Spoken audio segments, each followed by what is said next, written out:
Presented by DNS Entertainment.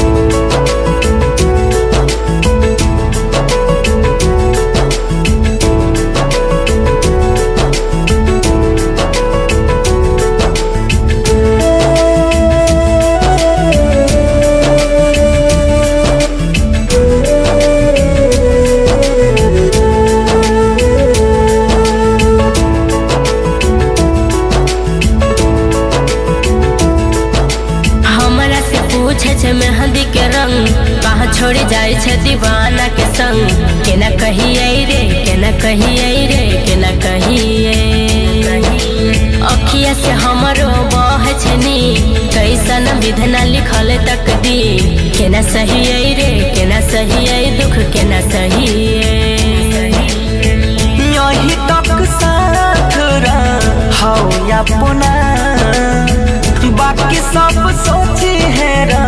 हई सपना मुबारक शादी तोहर जान जो खुश रखता तोरा भगवान मुबारक शादी तोहर जान जो खुश रखता तोरा भगवान हो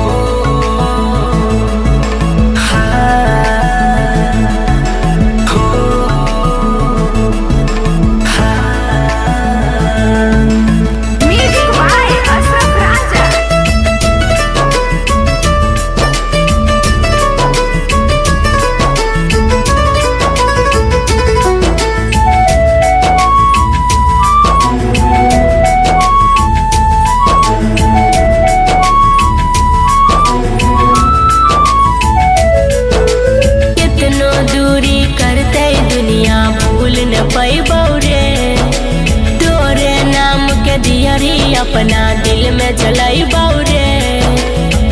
बन के सदा रहबो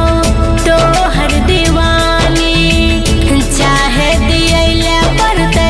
प्यार में कुर्बानी यही तक साथ रहो या पुना बाकी सब सोची है हई सपना मुबारक शादी तोहर जान जो खुश रखता तोरा भगवान मुबारक शादी तोहर जान जो खुश रखता तोरा भगवान हो